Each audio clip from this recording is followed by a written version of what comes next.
Good morning friends. मैंने आपसे कहा था मैं एक चैनल क्रिएट कर रहा हूँ मैं जिसमें स्टॉक की केस स्टडी करूँगा। ऐसा नहीं है कि मैंने कुछ ज़्यादा सीख रखा है या पिछले 5 साल से मैं एक टाइमिंग सेटअप पे अपना जो है मेहनत कर रहा हूँ, उस पर रिसर्च कर रहा हूँ और उसी में मैंने कुछ साइकोलॉजिकल पॉइंट ऐड किए हैं जिसकी वजह से काफ़ी अच्छी एक्यूरेसी आ रही है। मैं स्विंग ट्रेड जितनी भी उठाता हूँ या फिर मार्केट में जितने भी स्टॉक देखता हूँ उनमें कुछ psychological level and timing setup के अकॉर्डिंग हमें एंट्री और एग्जिट मिलती है। ऐसा नहीं है कि ये कोई 100% की एक्यूरेसी है कि आप आए, मैंने आपको स्टॉक दिया और प्रॉफिट हो गया। नहीं, मैं भी उन आम रिसर्चरों की तरह ही हूँ जो रिसर्च करते हैं। सबकी अपनी अपनी एक इंडिविजुअल स्ट्रेटजी होती है। मैंने भी 5 साल मेहनत करके अब मैं सोशल मीडिया पे आ रहा हूँ। मैं डायरेक्टली ना तो P&L शो करता हूँ ना ही मैं किसी और अदर प्लेटफॉर्म पे हूँ। फर्स्ट टाइम यूट्यूब स्टार्ट कर रहा हूँ, वो भी इस कारण कि बहुत सारे स्टूडेंट चाहते हैं कि मैं कुछ केस स्टडी करके दूं। अगर मेरी वजह से आपको कुछ सीखने को मिलता है तो आई होप बहुत अच्छी बात है। ये प्रॉफिट एंड लॉस बहुत सारे इन्फ्लुएंसर आपको सोशल मीडिया पे दिखा रहे हैं, लेकिन किसी को देख के हम प्रॉफिट नहीं कर सकते हैं। एंड ऑफ द डे हमें खुद सीखना पड़ता है, खुद काम करना पड़ता है, खुद के फंड को मैनेज करना पड़ता है। आज जो यूट्यूब पे ऑप्शंस ट्रेडिंग को लेकर जितने भी इन्फ्लुएंसर आपको ट्रेडिंग सिखा रहे हैं, आप सिर्फ इतना सी चीज़ देखिए कि उनके पास 5 से 10 लाख 50 लाख का पोर्टफोलियो है। क्या आपके पास 5 लाख 10 लाख 50 लाख का पोर्टफोलियो है? सेकेंड थिंग, उनके पास उस स्ट्रेटेजी का अनुभव है। 3 साल 4 साल उन्होंने उस पर मेहनत की है। क्या आप फ्रेश आके उस स्ट्रेटेजी पे काम कर सकते हो? बिल्कुल नहीं। आपको जिस हिसाब से कार चलाना आप सीखते हैं, कार चलाने के बाद डायरेक्ट फरारी तो नहीं चलाने लगते हैं आप। सेम थिंग स्टॉक मार्केट में, स्टॉक मार्केट बेस्ड है पूरा ह्यूमन नेचर पे। तो समझिए इस चीज़ को कि जब आपके सामने कोई सोशल मीडिया पे इन्फ्लुएंसर आता है, फाइनेंशियल इन्फ्लुएंसर हो या फिर कोई भी ट्रेडर हो, वो आपको क्या बताने की कोशिश कर रहा है कि मैं इस स्ट्रेटेजी पे काम कर रहा हूँ, आप ये वाला कोर्स लीजिए और इस स्ट्रेटेजी पे मेहनत कीजिए। सेम वर्क मैं भी कर रहा हूँ, लेकिन मेरा कहना इतना सा है आपसे कि अगर आप बिगिनर्स हैं तो कोशिश करिए आप स्टॉक मार्केट में पहले सीखने की। यहाँ पे नो डाउट एंट्री लेंगे तो भी पैसा लगेगा, एग्जिट लेंगे तो भी पैसा लगेगा। तो क्यों आप अपने पैसों को किसी भी दूसरे पर्सन के थ्रू रिस्क में डाल रहे हैं? आप पहले सीखें, समझें स्टॉक मार्केट को। जिस आप ग्राउंड पे क्रिकेट मैच खेलने आए हैं उस ग्राउंड को पहले समझें कि वहाँ बॉलिंग पिच है या बैटिंग पिच है, किस तरीके का सेशंस क्रिएट होते हैं वहाँ पे। तो आप इस पूरे ह्यूमन नेचर की तरह स्टॉक मार्केट को आप समझ सकते हैं। फर्स्ट टाइम मैं यूट्यूब स्टार्ट कर रहा हूँ। आई होप आपको अगर मुझसे कुछ हेल्प लगती है या फिर ऐसा लगता है कि मेरी वजह से आपके पोर्टफोलियो में कुछ स्टॉक अच्छे आ रहे हैं, मैं कोई बाय सेल रिकमेंड नहीं करूँगा। मैं सिर्फ केस स्टडी बताऊँगा आपको कि क्या क्या चीज़ें मैं देखता हूँ, क्या क्या चीज़ें मैं स्टॉक में सर्च करता हूँ। इन 5 सालों में मैंने क्या अनुभव कमाया है, मैंने क्या एक्सपीरियंस गेन किया है इस मार्केट से, वो मैं अब धीरे धीरे आपसे शेयर करूँगा। साथ ही में मेरा जो टाइमिंग सेटअप है उसकी कुछ चीज़ें मैं आपको बता पाऊँगा। डायरेक्टली तो एक वीडियो में आप टाइमिंग सेटअप नहीं सीखेंगे, लेकिन हम इसको समझेंगे। तो फर्स्ट टाइम यूट्यूब स्टार्ट किया है, पहला ही स्टॉक मैं आपको हिकल बता रहा हूँ। हिकल लिमिटेड में क्या केस स्टडी चल रही है, हिकल लिमिटेड को हम क्यों इतना इम्पोर्टेंस दे रहे हैं, इसको समझते हैं चार्ट पे। ज़्यादा टाइम आपका नहीं लूँगा मैं।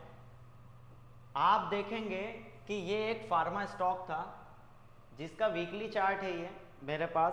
2020 से लेकर 2020 में कोरोना आया था, आपको याद हो तो। कोरोना आया, सबसे ज़्यादा दवाइयों की ज़रूरत, सबसे ज़्यादा फार्मास्यूटिकल की ज़रूरत, सबसे ज़्यादा फार्मा सेक्टर की अगर नीड थी तो वो 2020 और 21 में थी, जब सारी हेल्थ केयर टेक्नोलॉजी सब कुछ फार्मा को सपोर्ट कर रहा था। आप देखेंगे कि यहाँ से 2020 में फार्मा ने लो पॉइंट अपना क्रिएट किया है। सेम हिकल पे आ जाइए आप, हिकल ने भी 2020 में यहाँ से, अगर हिकल को आप देखेंगे तो 2020 में इस एरिया से इसने भी बॉटम लगाया है। अब एक 70 रुपये का स्टॉक 2020 से पहले ऊपर आया और 180 रुपये 190 रुपये हो गया। नो डाउट 70 रुपये का स्टॉक 100% 150% ऊपर आ गया। अगेन इसने 2021 में चाल दी और ये 700 रुपये के आसपास आ चुका था। ये शेयर 740 का हाई है, 143 से लेकर 740 तक इसने एक साल के अंदर ट्रेंड दिया है। यहाँ साइकोलॉजिकल पॉइंट डिस्कस होता है। अगर आपको मैं 5 किलोमीटर सीधे आपको दौड़ लगवा दूँ, आपसे कहूँ कि आपको रन करना है सीधे 5 किलोमीटर तक, तो क्या आप उसके बाद रेस्ट नहीं करेंगे? बिल्कुल सीधी सी बात है, आपको रेस्ट करना होगा। ये ह्यूमन नेचर पे बेस्ड है स्टॉक मार्केट। जब एक स्टॉक 143 रुपये का स्टॉक 740 रुपये जा सकता है, आई थिंक 5 गुना ये हो चुका है। अब आप 5 गुना भाग चुके हो तो क्या इसमें बाइंग एंट्री बनेगी? बिल्कुल नहीं। सेम चीज, आप 5 मीटर भागो, 5 मिनट का रेस्ट लगेगा, लेकिन 5 किलोमीटर सीधा भागोगे तो आपको 2-3 दिन रेस्ट लगेगा। हो सकता है आपकी तबीयत भी खराब हो जाए। सेम ह्यूमन नेचर इस पे अप्लाई करना है। वापस आते हैं हम फार्मा सेक्टर में। फार्मा सेक्टर ने भी 2021 तक अपने आप को डबल कर लिया था। जैसे ही फार्मा सेक्टर में करेक्शन आना स्टार्ट हुई, व्हीकल में भी करेक्शन आना स्टार्ट हुई। लेकिन एक चीज समझते हैं यहाँ से, आपका सेक्टर में, आपके जो सेक्टर है फार्मा, ऑयल, आईटी, इनमें अगर सपोज करो फॉर एग्जांपल एक सेक्टर में 10 स्टॉक है, तो क्या एक ही अस्तबल के सारे घोड़े एक साथ भागते हैं? जब घोड़ों की रेस होती है तो सारे घोड़े फर्स्ट आ जाते हैं? बिल्कुल नहीं। कुछ स्टॉक उस समय चलते हैं जिनमें ट्रेंड होता है, कुछ स्टॉक उस समय करेक्शन करते हैं। आप लाइव एग्जांपल देख लो, बैंकिंग सेक्टर 3 गुना हो चुका है, लेकिन एचडीएफसी और कोटक आज भी रेक्टेंगल में है। क्यों है ये? हर एक सेक्टर के जो घोड़े हैं, कुछ रुकेंगे कुछ चलेंगे। जब जो चल चुके होंगे, जब सेक्टर करेक्शन करेगा वो करेक्शन करेंगे, और जो नहीं चले होंगे वो अब चलेंगे, तभी तो एक सेक्टर बैलेंस होगा। ये मैंने साइकोलॉजिकल पॉइंट सीखे हैं। उसी की बदौलत व्हीकल को मैं यहाँ से एक बड़े मूव के लिए तैयार कर रहा हूँ कि व्हीकल में 2021 के बाद, आप 2021 में जो टॉप लगा इसका, उसके बाद व्हीकल आज 3 सालों से करेक्शन कर रहा है। सबसे पहले एक टाइम वाइज करेक्शन की है, और उसके बाद एक प्राइस वाइज करेक्शन की है। इसे मैं प्राइस वाइज कहता हूँ और इसे टाइम काटना कहता हूँ। कुल मिला के ये वाली बात है कि आपने दौड़ लगाई, दौड़ लगाने के बाद आप वापस थोड़ी देर पीछे आए और उसके बाद आप रेस्ट कर रहे हो, फिर से दौड़ लगाने के लिए रेडी हो। बाय टेक्निकल अगर मैं आपको समझाऊं तो बाइंग प्रेशर क्रिएट तो हो चुका है, लेकिन अब ये जो हो रही है इसे करेक्शन कहते हैं। और ये करेक्शन किसी भी टाइम फ्रेम की, ये कोई करेक्शन छोटे टाइम फ्रेम की नहीं हो रही है, ये बड़े टाइम फ्रेम की करेक्शन है। व्हीकल को ऐसा नहीं है कि मैं 1.5-2 साल से नोटिस नहीं कर रहा हूँ, लेकिन इसमें कॉन्फिडेंस लेवल इसलिए भी आगे है क्योंकि उसके बाद क्या हुआ, 2021 के बाद फार्मा वापस 12,000 से 23,000 तक पहुंच गया, पूरा फार्मा सेक्टर। लेकिन व्हीकल ना तो नीचे गया ना ही ऊपर गया। व्हीकल में प्योरली टाइम वाइज करेक्शन चल रही थी। अब अगर मैं व्हीकल का स्ट्रक्चर अगर नोट करता हूं, अगर मैं व्हीकल का स्ट्रक्चर नोट करूं तो मुझे पता चलेगा, एक सेकेंड, मुझे पता चलेगा, मैं ये सारी चीजें हटा देता हूं, मुझे पता चलेगा कि रेक्टेंगल में ये जो 10 महीने की ट्रेडिंग हुई, यहां से ये जो 10 महीने की ट्रेडिंग है, ये इस ट्रेडिंग के बाद जब फार्मा सेक्टर करेक्शन में आ रहा है, नो डाउट ये सैंडविच पैटर्न है ऊपर, सैंडविच पैटर्न के बाद फार्मा सेक्टर ने अब ये चाल दी है, फिर से ह्यूमन नेचर, आप भाग चुके हो, अब आपको जरूरत है रेस्टिंग की, आपके बाइंग ऑर्डर पूरे कंप्लीट हो चुके हैं, अब आपको लिक्विडिटी ग्रैब करने की जरूरत है, तो यहाँ पे करेक्शन होगी। अब इस करेक्शन की शुरुआत फार्मा सेक्टर अप ट्रेंड में कंटिन्यू चल रहा है, व्हीकल ने अब सिम्टम देना स्टार्ट किए हैं। जो चार्ट नीचे की तरफ पड़ा हुआ था अब उसमें हायर हाई बनने जा रहे हैं। इसी बीच में क्या हुआ है, इसे हमने होल्ड किया है। अब मेरे लिए एक बायर हूं मैं, बायर माल यहां खरीदता है या बायर माल यहां खरीदता है। आप कभी कपड़े लेने जाते हो या फिर शॉपिंग करने जाते हो तो चीज़ें बाइंग रेट से महंगी खरीदते हो या सस्ती खरीदते हो, बट स्टॉक मार्केट में पूरा उल्टा है। स्टॉक मार्केट में एक बायर न्यूज़ आने के साथ बाय करता है टॉप पे, न्यूज़ आती है अच्छी, जाहिर सी बात है एक स्टॉक अपसाइड चलेगा तो सारे फंडामेंटल्स भी अच्छे होंगे, सारी न्यूज़ भी अच्छी होगी, वरना वो ऊपर क्यों चल रहा होता। और जब सेम उसके अगेंस्ट एक स्टॉक नीचे चल रहा होगा तो सारे फंडामेंटल्स, सारे टेक्निकल्स उसके बुरे होंगे। बुरे टेक्निकल्स होंगे तभी तो आप सपोर्ट पे नहीं खरीद पाओगे। एक्साइड इंडस्ट्री का क्या हुआ है, एक्साइड इंडस्ट्री में अभी नेगेटिव न्यूज़ आ रही है, एक्साइड इंडस्ट्री भी सेम बॉटम पे है। अगर आप नीचे गिर रहे हो और बुरी न्यूज़ आएगी तभी तो आप माल बेचोगे जो पड़ा हुआ है आपके पास, और नया क्यों नहीं खरीदोगे, क्योंकि बुरी न्यूज़ आ रही है। सेम चीज़ हीकल में भी हुई है। अब हीकल यहाँ से निकल रहा है, फार्मा के अधिकतर स्टॉक अपना टॉप लगा चुके हैं सिर्फ हीकल को छोड़ के। हीकल में अगर मैं मेरा टाइम सेटअप देखूं तो वीकली पे मेरी सारी मूविंग एवरेज का जो टाइम सेटअप है, जिसे मैं टाइम सेटअप कहता हूं, तो मुझे टाइम पता था इसमें कि 2 से 3 साल लगेगा, जो कि कंप्लीट हो चुका है। अब यहाँ से मेरी मूविंग एवरेज पे मुझे यहाँ एंट्री मिल चुकी है। मैं यहाँ पे कोई बाय सेल रिकमेंड नहीं कर रहा हूँ, मैं सिर्फ एक केस स्टडी कर रहा हूँ। तो यहाँ से मुझे एक अपसाइड मूव देखने को मिल रहा है। लेटेस्ट इसे रेजिस्टेंस मिल रहा है जो कि है 410 और 20 के बीच में। तो नो डाउट आपको इस एरिया में रेजिस्टेंस इसलिए मिल रहा है क्योंकि ये 2022 में यहाँ से गिरा था, और यही एरिया फर्स्ट टाइम जो गिरा था उसका फर्स्ट बाउंस था। तो जाहिर सी बात है आप जब सीढ़ियों से नीचे उतरते हो और वापस सीढ़ियों से ऊपर जाते हो तो हर सीढ़ी आपके लिए रेजिस्टेंस बनेगी जब तक आप सारी सीढ़ियां पार नहीं कर जाते। यही ह्यूमन नेचर पे बेस्ड है स्टॉक मार्केट। मैं हीकल को लेके इसलिए भी ज़्यादा बुलिश हूँ क्योंकि सिम्टम तो चार्ट पे आ चुके हैं अप ट्रेंड डाउन ट्रेंड के। मुझे प्योरली अप ट्रेंड दिख रहा है। अब बीच में इसने क्या किया है, अभी लास्ट वीक साइकोलॉजिकल आप स्टॉक को अपना मजबूत कैसे कर सकते हैं। आपने देखा यहाँ पे मैं मेन मार्केट निकालता हूँ। अब हम मेन मार्केट जो हमारा मेन ड्राइवर है, हमने देखा कि एक इंडेक्स हमारा जो इंडिया का 26,200 से 23,500 आ चुका है, लगभग 2700 पॉइंट 2700 पॉइंट ये गिर चुका है, नियर 3000 पॉइंट, 3000 पॉइंट के लगभग मार्केट गिरने वाला है।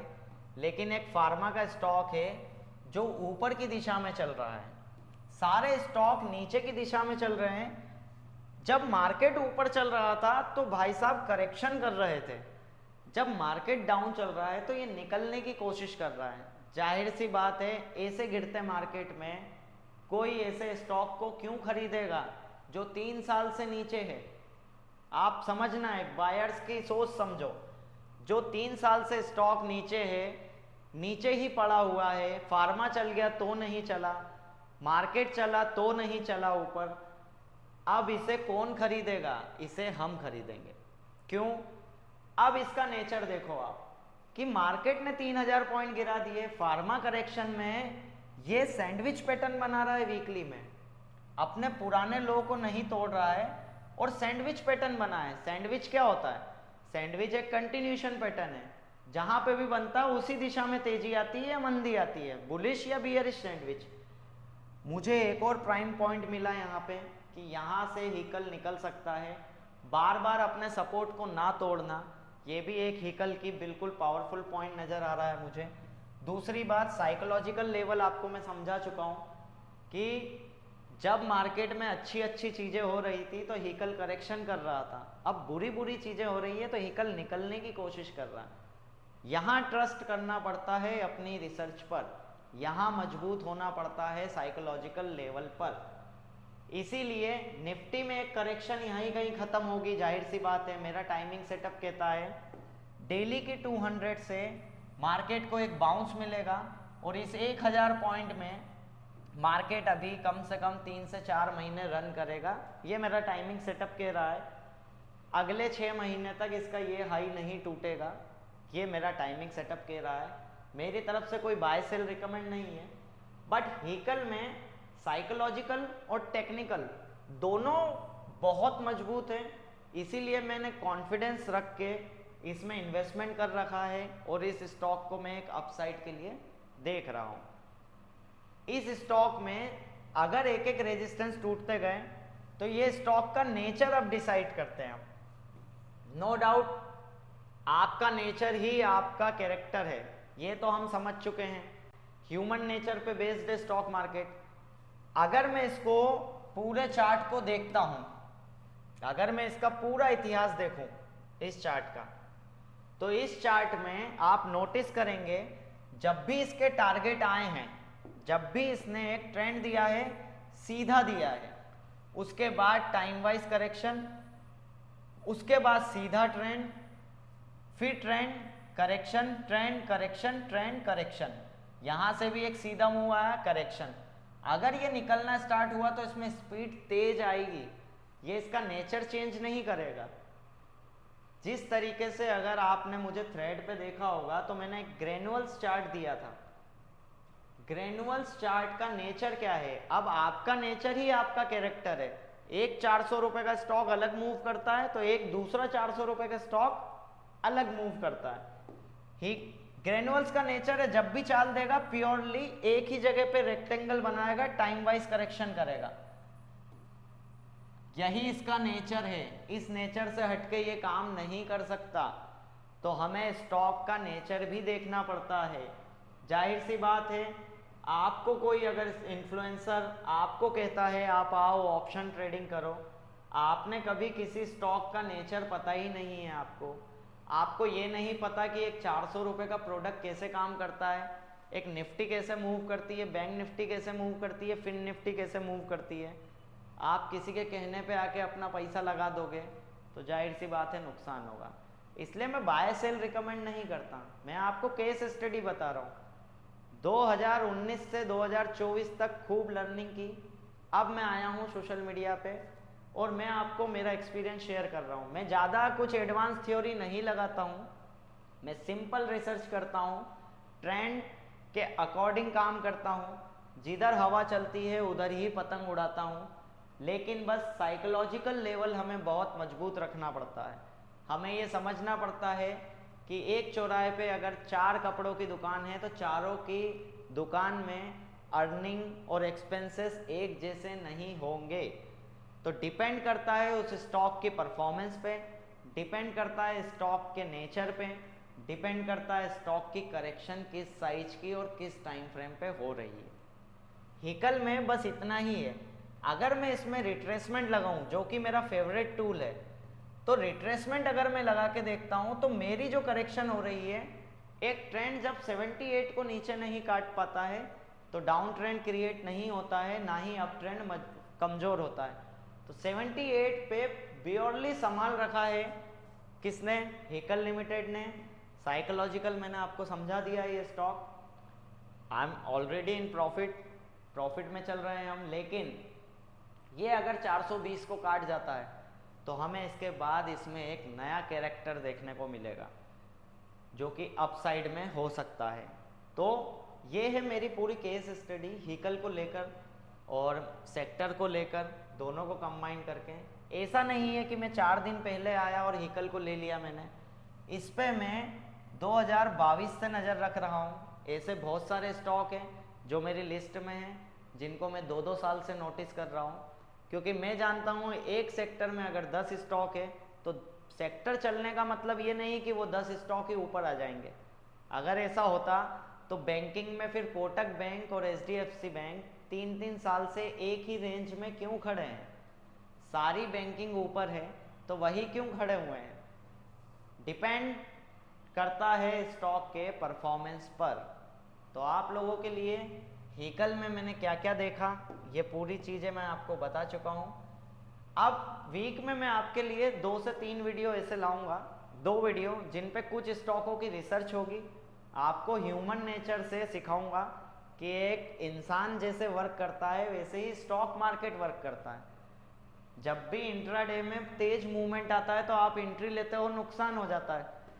सीधी सी बात है, आप बायर हो, बायर माल सस्ता खरीदता है या महंगा?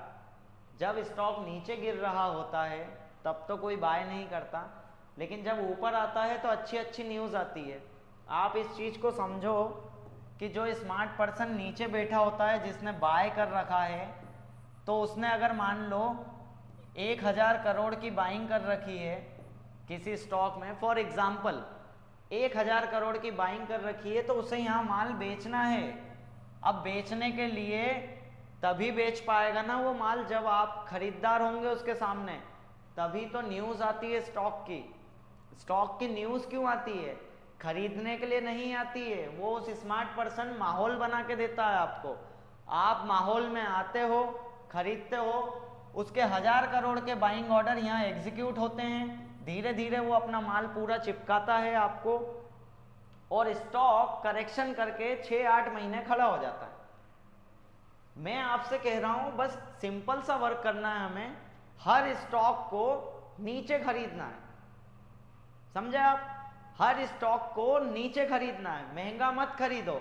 न्यूज़ की एक उम्र होती है, न्यूज़ की एक उम्र होती है, रिजल्ट की एक उम्र होती है। स्टॉक में कुछ भी न्यूज़ आती है उसकी एक उम्र होती है, वो उम्र खत्म, न्यूज़ का इम्पैक्ट खत्म, लेकिन स्ट्रक्चर डीएनए होता है एक स्टॉक का। तो आपके लिए आज का वीडियो हिकल के लिए, आप देखिए, मुझे फीडबैक दीजिएगा कैसा लगा वीडियो। मैं आपको साइकोलॉजिकल आपका माइंडसेट और मजबूत करूंगा। इस तरीके से समझेंगे स्टॉक मार्केट को तो आगे जा सकेंगे हम। इंट्राडे नो डाउट मैं 10 साल भी काम कर लूँगा तो इंट्राडे में एक्यूरेसी नहीं आती है। इंट्राडे में नेचर है स्टॉक्स का, दोनों साइड मूव करते हैं। इंट्राडे मीन्स एक लिमिटेड टाइम में प्रॉफिट करना। स्विंग एक ऐसी ट्रेड है कि जब आपके फेवर में चलने लगती है स्विंग ट्रेड, तो फिर बहुत मुश्किल से स्टॉक नीचे आता है, और एक बार स्विंग ट्रेड नीचे चली जाती है तो बहुत मुश्किल से स्टॉक ऊपर आता है। तो आप लोगों के लिए हिकल की पूरी रिसर्च है।